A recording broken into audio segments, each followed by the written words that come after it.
reproductive rights groups in the Chicagoland area. Enjoy a light, refreshing hard seltzer and support reproductive freedom at the same time. Now available at Provisions Uptown Chicago and R&J Wine and Spirits in Glenview, as well as Eastside Cafe, Coffee and Wine Bar in East Dundee, where Kate is serving up smiles. And drink responsibly. You're listening to Driving It Home with Patti Vasquez. There's so much that goes on behind closed doors. On WCPT 820. I'm so excited to talk to our next guest. There's one place I somehow have managed to not get a chance to get to, and that's Idaho. And looking on Kaylee Peterson's website, this picture of Idaho, that's gotta be Boise, right, Kaylee? On your website? It is, yes. God, is that pretty. Kaylee Peterson is running for Congress for the great state of Idaho. Sorry. You're my first Idahoan. You're my first Idahoan resident and guest, and I'm so excited to talk to you because I'm looking through your information. And let's start here. Not only did you grow up in Idaho, 6th generation Idahoan. Holy crap, Kaylee, this is amazing. Yeah, no, it's a massive privilege. I still live on a street that was actually named after my great-grandfather, so the history and the legacy and kind of growing up hearing about Idaho values definitely shapes who I am as a candidate. I think that, just even the idea that your family started out in Idaho as homesteaders, because folks don't realize what that program was. I believe, was it President Lincoln that started the homesteader program? I can't remember. I don't know if he started it. I still actually have the land permit that was signed in 1891 from my family, but it was Lincoln might have started the project. Yeah. Well, here's the thing: is that, and you're right. Maybe it was a little bit later, but the thing is, here's a government program where people, if they were willing to go out and live on this land. The one I read, I was in Montana, and there was a plaque that talked about how if they could improve the land and take care of it in 5 years, it would become theirs. What a great government program that people don't seem to understand really gave a lot of folks and a lot of communities a leg up, didn't it? Oh, absolutely. And I think all of Idaho right now wishes that we had representation that put a lot of value into small family farms, into preserving the land and kind of the rural values that a lot of Idahoans respect. But unfortunately, I think in areas like mine, it's development at any cost, kind of selling out to out-of-state interests. So it'd be nice to get back to government programs that really supported small farmers and Idaho natives or people who just want to take care of the land that they're on. Have you lived anywhere? Because I'll be very honest, I've never lived anywhere besides Illinois. Have you lived outside of the state of Idaho? I did. I had an interesting upbringing. So I was actually born in Groton, Connecticut, and then I spent my childhood back and forth between Eagle, Idaho, and Groton until I was 11. So I had a really interesting experience growing up next to Revolutionary-era battlefields and then back to Idaho potato farms. And it definitely shaped me as both a history and a political nerd. But yes, I've grown up in both states. I love that. I love the span of that. And so growing up, did anyone in your family, were they involved politically? Did anyone else ever run for office? No, I am definitely the outlier in my family. I come from old school Idaho farmers, very quiet, kind of philosophical types. And so they called me the politician growing up as a small child. I think that they definitely saw it was on my radar. In what way? What was it that they were directing attention to? Were you like trying to get people to work together or giving speeches? What was a young Kaylee political about? Everything. I used to stay homesick from school and call into news talk radio stations at like 10 or 11 years old. Yes. I got my start in public advocacy when I was 12 or 13 doing speaking engagements, and then I organized for different local nonprofits before I managed a campaign in 2008 when I was 18 years old. So I've definitely always really been political. Oh my gosh. And of course now we're all doing the math. 2018. You said you were 18 in 2018? I was 18 in 2008. I am 33 now. I'm a young millennial. Yes. So what did you run for in 2008? I didn't run. I actually represented. I was the field manager for a local state rep campaign, and I got to organize volunteers, go door to door, write scripts, work on college campuses, and it was the most motivating experience in my life. It was it framed the rest of kind of my passion for community organizing. That's outstanding. And when you were door knocking, and we don't have to get into, I mean, clearly you're running as a Democrat in a fairly red state, right? Very red state. I'm the 32nd reddest district in America. Yes. Oh my God. Okay. So in 2008, was it also an area in Idaho? Yes. It was actually a blue district. It was one of the very few blue districts, but you get a lot of experience. I was raised by Republicans. I married into a very right-leaning family.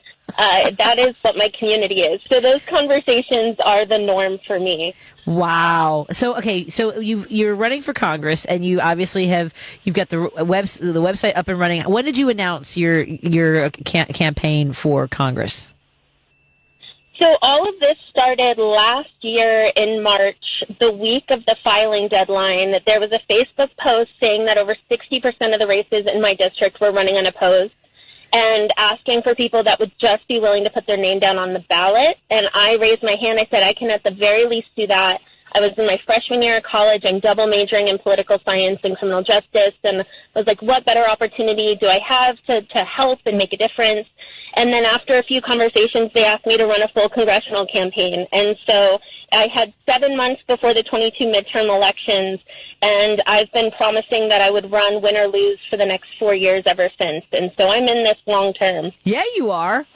Wow. So what kind of reaction do you get when you go up to a front porch? I mean, the chances are, 98% it's going to be a Republican, right? Or yeah. Yes. So what are those conversations like? First tell me what that experience has been like for you, running as the candidate, not the field manager. Being the candidate, it's just such a privilege. I mean, when I go into these communities, when I go up to the door, you usually get the smirk of, you're a Democrat in Idaho. Are you from California? And I go, no, I'm a sixth-generation Idahoan, I promise. But then really it's just people that feel very left behind and frustrated with politics as a whole across the aisle, both Republicans, independents, libertarians, Democrats.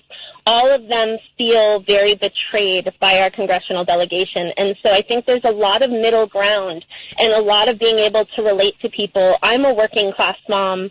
I'm a college student. We live paycheck to paycheck. And so being able to relate to people on the issues specifically has been a just tremendous experience at the doors. You talk about policy on your website. You talk about, policy and policy that helps people. Is that refreshing for folks who are tired of, regardless of the fact that they might be Republicans? Is that refreshing to them in the sense that we're not hearing policy from the Republican candidates? We're hearing about banning books and, trans surgeries, and we're hearing like things that don't affect improving people's lives on a daily basis. Oh, absolutely. And especially I'm running against Russ Fulcher of the Freedom Caucus. And so really what our constituents are hearing about are issues that have never once affected their county or their city or their community. And so when we're actually talking about what's making their life more difficult, it's never once something that's ever been addressed by their actual representation. Exactly. And so really talking policy has been kind of the magic trick to reaching across the aisle. Yeah. I mean, so what are some of the things, what are the top line issues for the people in your community that they want to hear about? It really depends on the generation. I'm really close to my Gen Z, my college students, especially being a college student. And for them, it's housing costs, it's health care, it's mental health resources. Idaho is one of the worst states in the country for teen suicide. And none of these issues have ever been addressed. For young families, it's housing costs, it's out-of-state developers coming in and basically be given free rein while Idaho young families struggle to be able to afford rent. For older generations, it's security and Social Security, Medicare, not to mention our veterans. I mean, Idaho is a proud military state, and Russ Fulcher continues to vote against them at every opportunity. So the issues span a really wide range, but each and every one of them is equally as important.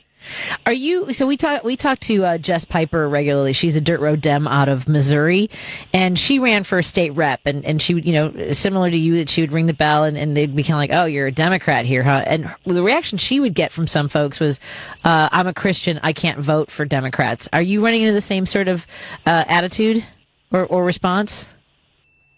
Absolutely. Idaho's a very unique situation where we have a very, very Christian background, but we also have very anti-government militia groups. We have Christian nationalism. We have kind of a really serious issue here where religion is kind of overtaking a lot of the constitutional protections and freedoms that a lot of people rely on in an American democracy. But I think that there's always room to talk, and I talk a lot about, when you swear your oath as a U.S. representative, you swear to the Constitution, which is basically, I will fight to the death to defend everyone's right to religious freedom, and that's kind of where we need to keep our focus in government. And how do people respond when you talk to them about women's health and reproductive rights? It's devastating here. We just had 2 local state representatives go to the White House, and Idaho is currently the worst in the nation for women's rights and women's health. They just recently got rid of our maternal mortality review board, which means we are the only state in the country without one. We've had 2 rural maternity wards shut down because of a lack of OBGYN care. So we now have women in really isolated parts of the state that have to go hours through winter storms and rural roads just for prenatal care. Heaven forbid they go into a complicated birth. Women in this state are terrified, and they have very little representation, even at the state level, but they have no representation in D.C. And so it's a really terrifying concept for a lot of Idaho women and girls. We've seen, places like Kansas now, more recently in Ohio, where Republican state legislators are trying to, really, basically pull some shady stuff, some tricks on the ballot, and dial back even more, more barbaric, and have more barbaric bans in place. Are there any efforts in place in Idaho to make it that extreme? We are one of the most extreme. They just tried to make it a human trafficking charge for people taking children across state lines for safe abortion care. We currently have an attorney general who's trying to get out of state medical records to penalize women who try to leave the state to get safe health care. I mean, I'm going against Russ Fulcher, who has a 100% rating with pro-life groups, who celebrated outside of Boise's only Planned Parenthood, which closed. And he stood out front and celebrated a lack of affordable health care for women in my district. And so it is devastating. It is terrifying. We have a ton of incredible women organizers and community organizers and allies who are working really hard to try and defend women's reproductive health and agency in this state. But it's a real fight. Is there do you see any, pliability isn't maybe the right word, but are you seeing conservatives that you talk to see that this is, that they've gone too far in Idaho when it comes to abortion rights? Yes. Actually, so one of our North Idaho state reps who's kind of been on the forefront of the more extreme views, Scott Herndon, even some of the very conservative supporters have said that they're taking it too far. Especially when we have women and children and people dying in our state because there literally is not health care available to them. Not just affordable health care, but there are no health care options. So people across the state, conservative, liberal, however they politically identify, have felt like it's gone too far. We just need those people now to run for office. We need them to run for office, and we need them to. It's hard because for folks who, it's almost tradition for them. They see it as part of their identity that they're a Republican, and so those are some folks that are hard to convince. And so I'm guessing you're seeing some forward motion when it comes to the people you talk to.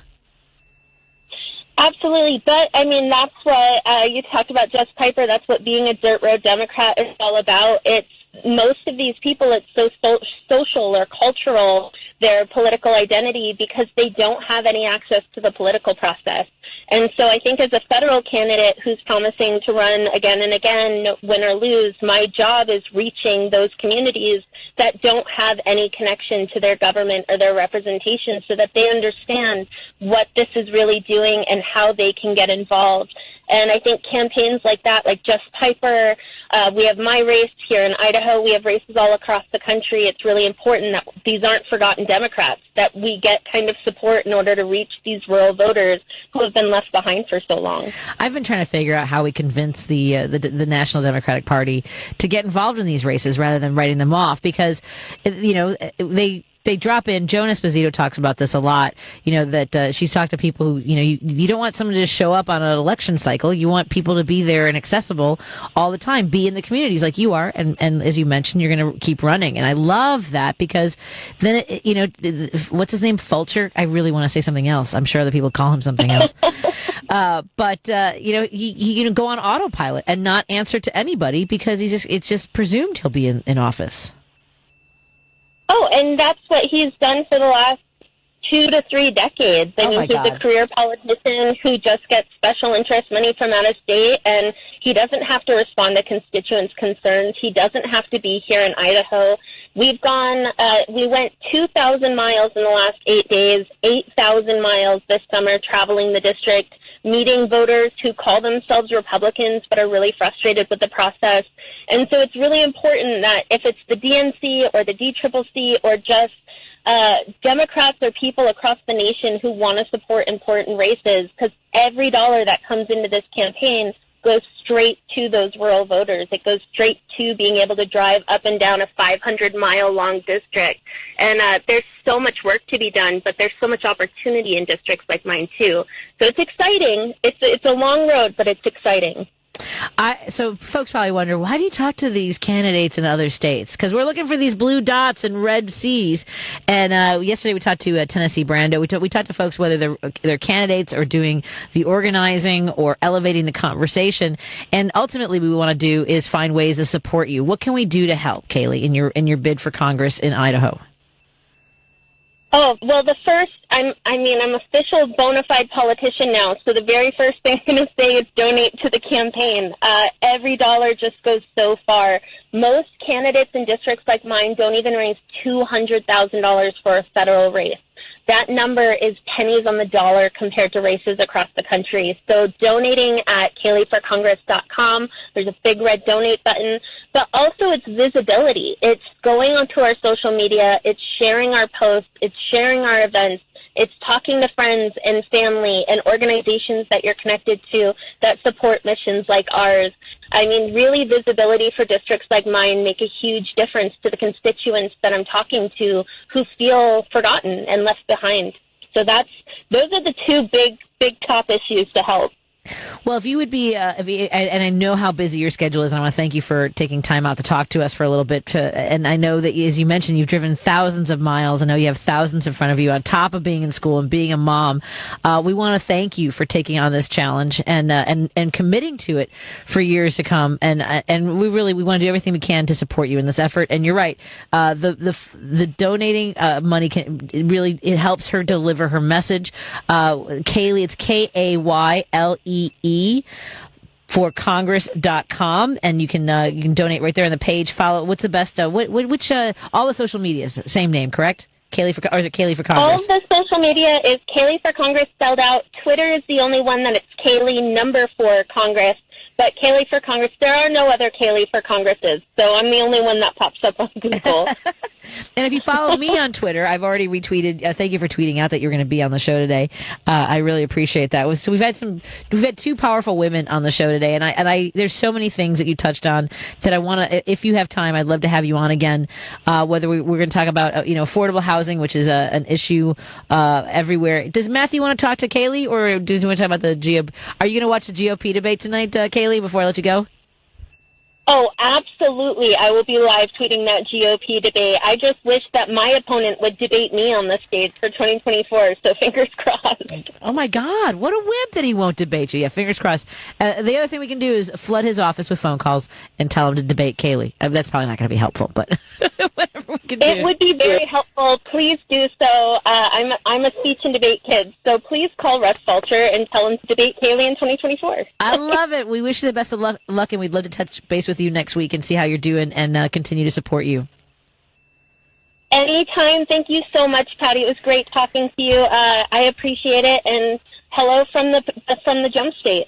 From the what state? The Gem State. I almost said Potato State, but we're technically the Gem State. But we appreciate your time. It was great speaking. I'd love to talk to you next week. Thank you. And I'm going to find out about the Gem State when we talk next. Have a great evening. Get some rest and pace yourself. Go get them. Deal. No promises. Bye, Patty. Thank you. Take care. Let's take a break here, and we'll wrap up with a phone call. And I've got some texts from folks telling me what they're going to drink during the GOP debate. More in a moment on WCPT 820 Heartland Signal. She's awesome.